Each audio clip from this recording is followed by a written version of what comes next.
I'm not gonna say my original name because I do illegal stuff on the street. For me, I wanna paint here. I wanna paint in Budapest.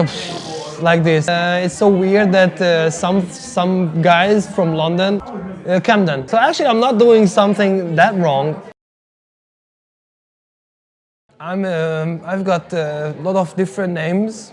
I'm not gonna say my original name because that's kind of not really public, because I do illegal stuff on the street, and if the police guys will check this kind of interview, maybe they will want to find me. So my street art name or graffiti name is Void, which is I usually write on my artworks as well, and I use that when I'm doing illegal work on the street. Because that's like an artistic name. And I've got another name called GG, just double G, because that's my initials. And that's I usually use for legal work and the work I don't really want to hide, you know? So that's like more like the public name for me, GG. And I've got a logo as well, and so it's kind of a brand thing for me. How did you get to know street art or graffiti, or how we say it? It's all started when I realized there is this art form called graffiti, and the art form called urban art or street art. It wasn't called that. I always liked the little scribbles on the streets and the bus stops, and I always looked at them as really interesting stuff, because you don't really know the artist or the one who did it, and it always makes it a little mystical, or you know, you don't know who did it, and it makes it more interesting for me, I think, especially when there is like meaning, you know, not just letter, or because I also like graffiti, but for me street art always was a bit more, because when you've got something to say, it's always interesting than your own promotion, because graffiti is, for me, is a little bit about own promotion, about you, about ego, and most of the graffiti guys know this, and they accept that and they embrace that. But for me, it's more about communication and giving something which makes you think a little. I started this kind of urban street art thing in 2000 or 2001, because I got a chance in 2000 to go to Sweden with my mom. She got a job there, and I lived there for 9 months, and I saw a lot of street art there. You know, mostly stickers, and also stencils, and that's when I started to make stencils as well. Which is one of my part of my work, which is working with stencils and creating just images just with the stencils. And from that on, I only did street art. If they catch me, of course I say it was me. They caught me about a year ago, right here. Tell me this story in detail. So okay, there is a good friend of mine, a painter friend of mine, who's doing. Was making decorations and interior design for clubs and bars and offices and stuff like that. And he got the bar Kex.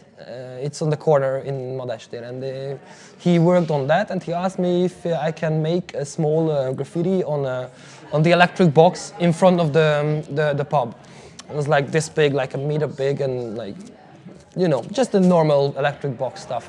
And I was there, okay, I will do it. It was illegally, so, but I thought, you know, if I go there with all the stencils, all the spray paints, you know, daytime, they even like cordoned the place, so they made me a place, they put down the chairs, it looked really official, you know. And I was like, okay, I'm doing illegally, they might realize that it's illegal, but then I will be gone. I did it for 2 hours, almost 2 hours, and the district guards came by and asked me about the paper, you know, the thing I should have had, you know, the paper, and I was, they were like, okay, then you don't have the thing which allows you to paint here, so we have to call the police. And you know, it's like they called out the police, and they were like, they didn't really understand because I wasn't tagging and I wasn't doing graffiti. I was there, I wasn't running, you know. I had shitloads of material, you know, all around, and I was like, what the hell is this guy? You know, it's like, who's this idiot?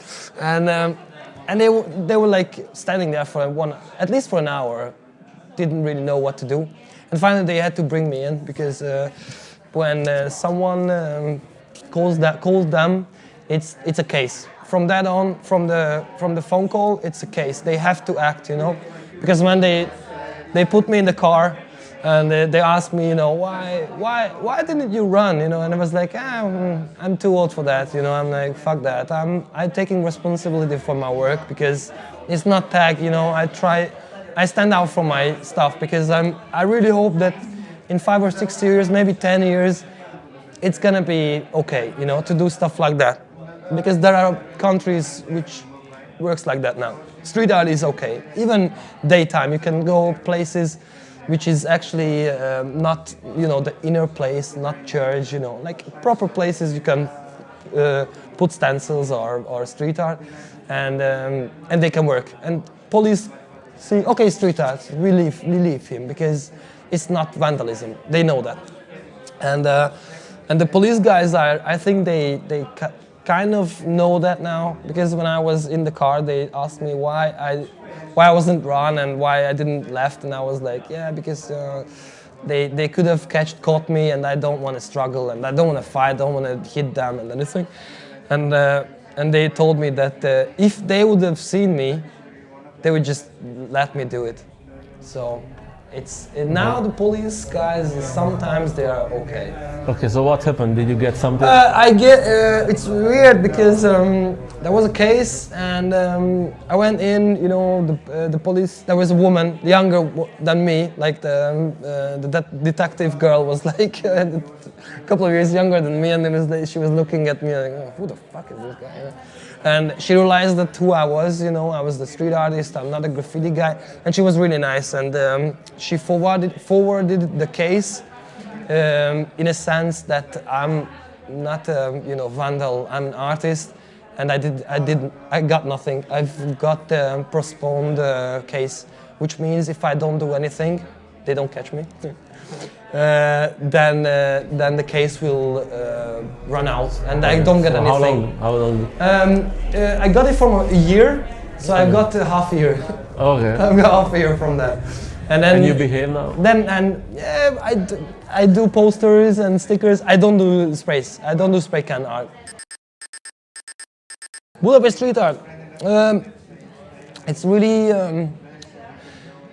Well, it's crazy because it's like a wave, you know. You've got years which is good years, and like a lot of people doing it, and there are some years like very few people doing it, and now it is that this kind of era. 2015. 2015. I don't know why. It's probably because there was this law about 2 or 3 years ago, which says that if you do something like. There is a really nice word for that in Hungarian called felületképzés, which means if you do something, even if you spit on the wall, that's like vandalism. You know, you put anything on the wall, that is vandalism. You know, even if you do this and your nail will make a mark on the wall, that's vandalism because you put something on the wall, and you can get 2 years in prison if they catch you and you got case. A lot of different small details. But they made the laws harder, and a lot of people are like afraid of that, and they don't want to get caught. This is not the main idea, the main reason behind that there is not many street art now, but not many people doing it. I don't know why. Maybe it's there was a boom. You know, sometimes there is when maybe they see. A movie about it, or they see people see it on the news or something, and you know, young people are like trend keepers. You know, they see the trends, and if there is no street art, it's no trendy for them. So not many people will do it.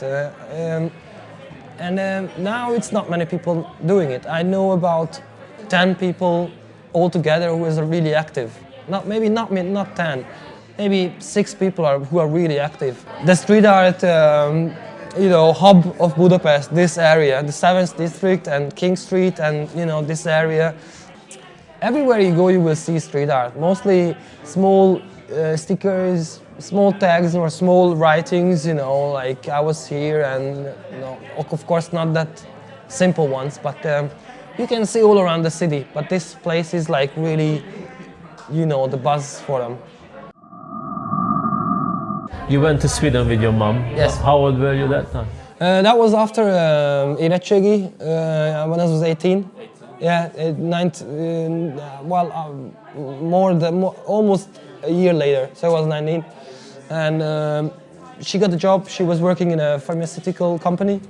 Yeah, I applied to Volond, which is a really good university, like an art university in Gothenburg. And they accepted me for a first course, which was like a pre-course, because they realized I don't speak Swedish, and all the teaching and everything is in Swedish. So they offered me a course, like a pre-course, and year 0. And I was like, I really want to start it, I don't want to do pre-courses. I did shitloads of art schools and drawing schools. I did art courses since I was like 12 or something like that, and I was really didn't want to do it because I felt that I'm like up for the task to actually start it. And we get like a small newspaper in English, and there was like an English school, an English university, art university, and they actually came to interview in Sweden to get Swedish students, yes. And I traveled 50 kilometers to a nearby town from Gothenburg in Halmstad, and they accepted me immediately. I was there in 15 minutes. And they were like, okay, we can provide you one place in the first class. So it was like, fucking cool. Because what was the name of this? It was Cumbria Institute of the Arts. Now it's Northumbria University now. So it's a kind of a step up now, but it's like a college. It was a college then. So it's like I got a Bachelor of Art, the most basic art education I can get. And I didn't really want to make master because I hate to write about my work. I hate bullshit. I fucking hate it. Is it bullshit? Yeah, for me it is a little bit. There is like concept art which needs the bullshit because then you don't understand the work itself and you need the thing. But most of the artwork shouldn't need bullshit. If you look at it and you don't get something, then you don't bother, describe it because then you're fucked. Tell me about your work. Well, it's how would you describe your work? This kind of work, which is about the faces, I do it for, I don't know, 20, 30 years, 20 years at least, and it's about the face, the human face. Everybody's familiar with the human face. I mean, that's the first thing you will actually familiarize your brain will recognize, And for me, it's just. It's like eating or drinking. It's like for me, it's like drawing a circle, putting 2 dots, and so like you draw all the time. Yeah. Or you are in the mood. You have to get in the mood, or you wake up in the morning. All the time. It depends. Well, not all the time, of course, but sometimes I've got ideas, which I want to put down, and then sometimes I just scribble, like when you're talking on the phone and scribble. That's the most honest work type. Just don't think, just draw, and of course you're thinking, because without thinking you're dead. But when your subconscious guides your hand, for me I think that's the most honest one. Maybe not all the time the best, because most of the time it's like, oh, it's okay, and you make it better, and you're adjusting it, but that's the most honest. When you don't think, just